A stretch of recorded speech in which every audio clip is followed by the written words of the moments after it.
It's at 93 Boxing. I'm back with a quick video. My post-fight thoughts of Felix Diaz versus Terence Crawford, or rather the other way around. Terence Crawford being the bigger name. Felix Diaz had his little moments here and there. It wasn't spectacular moments, so there were just little moments where he landed a shot or two shots max. Terence Crawford pretty much had his way, almost. He pretty much dominated. He had, as I mentioned in the prediction video, as you know, Felix Diaz is a decent fighter, but Terence Crawford does almost everything better than him. He was able to see Terence Crawford is a noticeably lengthier, longer person, like in terms of length, reach, height. But he still knows how to fight on the inside. He can counter people. He can fight front foot, back foot. He has lateral movement. He has fast hands, but he can be flat-footed if he needs to. He has fast feet, but he can be flat-footed if he needs to. He has fast hands. He can throw single shots, counter shots. I don't see anything about Terence Crawford that he can't do. And you know, people have the hype on Errol Spence, and Errol Spence is a good fighter. I just think Terence Crawford is a better fighter. Whether he will beat Errol Spence or not, if they were to fight at 147, that's a different story. Because I think Terence Crawford might just be a little too small. But Terence Crawford's special, man. He's real special. He is, I mean, right now, if I'm thinking of every single fighter in the world right now, he's the most all-round fighter out there. Name me one fighter that's better than him, active, that's all-round better than him. Now, back to the fight. Terence Crawford stopped him in round 10. I think the round 10 was finished, and Diaz's corner stopped. Which, I mean, you know, Felix Diaz wasn't really doing shit. It's crazy, you know, because Felix Diaz was talking a lot of shit about Terence Crawford. Like, I've been calling him out for a year, I think, or like 2 years or something. And you know, this is a boss move. This is how you shut people up. This is really how you shut people up, by fighting the fighters that have been saying that you're ducking them, and you take the fight, you shut them up completely. What's Felix Diaz got to say now? Felix Diaz cannot say shit now, man. Terence Crawford beat him. He outboxed him, outpunched him, outlanded him. You know, he countered him. He did everything better than Felix Diaz could have done. He did everything better than Felix Diaz did. Honestly, Terence Crawford, you know, I said Canelo's my favorite fighter. I said Terence Crawford's up there with, I mean, on my list, some of the best fighters out there. And yeah, man, he's one of the best out there in boxing for sure. And you know what? At 140, I don't see anyone beating him. I personally think Adrian Broner is more physically talented. Don't get me wrong, I think Terence Crawford will beat him. I think Adrian Broner is more physically talented. Keep in mind, yeah, Felix Diaz seems to have a good chin. But you know, I still kind of expected a little bit Felix Diaz to maybe go down. I was surprised he was taking some good shots. Terence Crawford is not a pillow-fisted fighter. He's got some pop on his punches. He can crack. I was very impressed with his counter punches, like how the way he transitions. I mean, I know I'm all over the place, man, on this video, but I'm kind of excited, man. Terence Crawford, I mean, I've seen this guy fight before, but I'm shocked at how he kind of goes from like a inside brawler. He was brawling on the inside at times as well. From the transition from that to suddenly moving it to a back foot counter punch, that was impressive. That was the most impressive thing about him, like, to watch as a fan.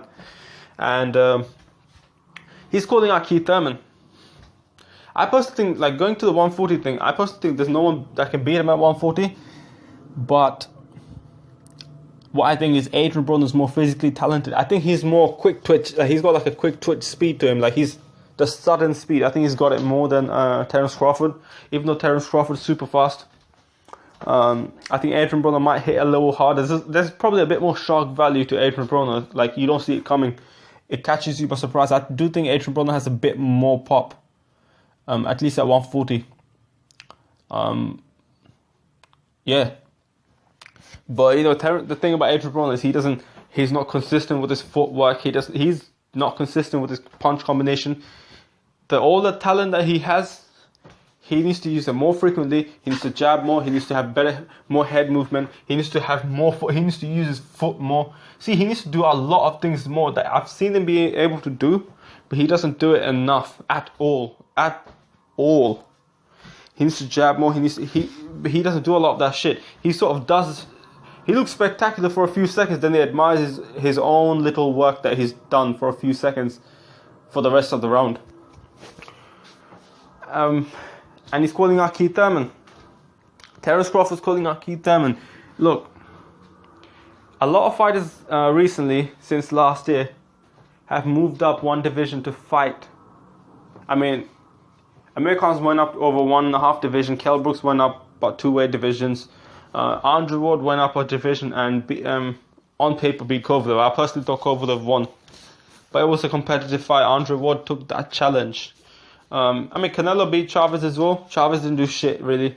I think he just went in there for a paycheck. He wanted to do some shit, but then he realized within the first few rounds that he won't be able to do shit. So he didn't bother trying to do shit. Just went in there for a paycheck, left, and was there with the strippers, from what it seems like. If Keith Thurman has way more power than Terence Crawford, I think Keith Thurman pound for pound hits harder than Terence Crawford for their weight division. That's what I personally think. Terence Crawford is getting stoppages and shit, and he's got power, man. He's got power, but I think Keith Thurman's power is like something else. Even for like pound for pound, even. I think Keith Thurman, Terence Crawford's a smaller guy.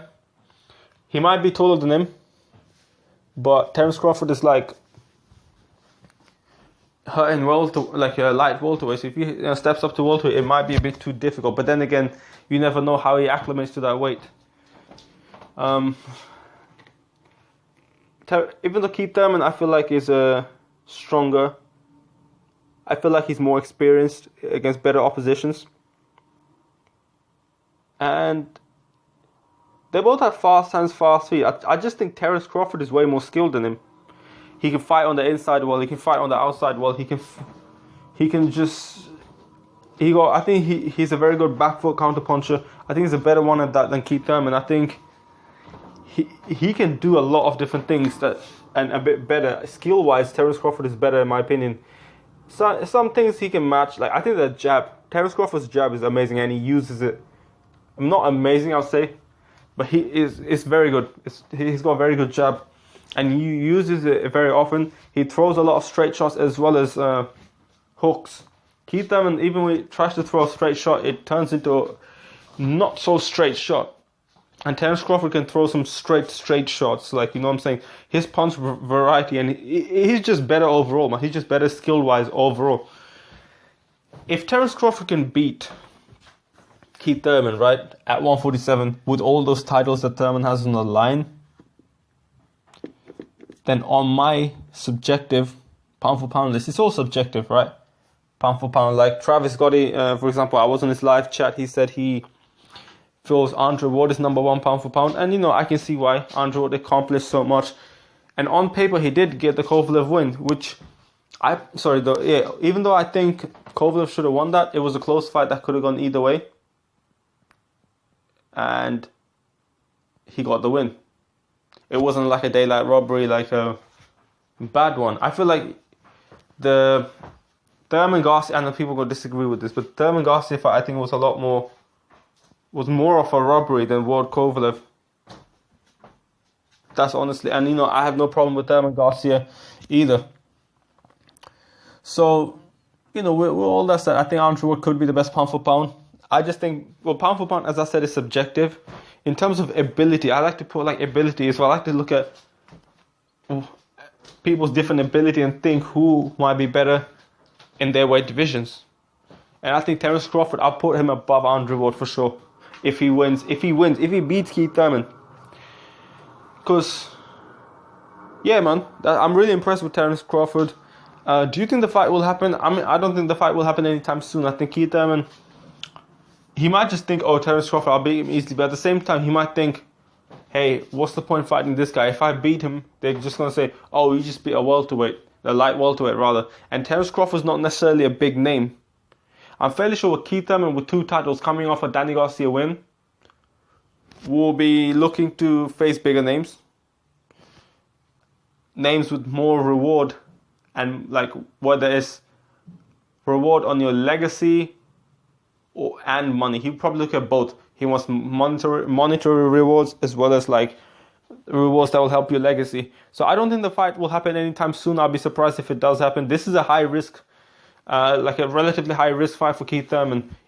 And a lot of people might pick Terence Crawford, but I wouldn't underestimate it. Keith Thurman is the bigger guy, stronger guy. Pound for pound, he hits harder, has more experience. I just think Terence Crawford is a little bit more, actually not a little bit, I think he's noticeably more skilled. He's definitely one of the best fighters out there in boxing. I'm SR93 Boxing. I'm out.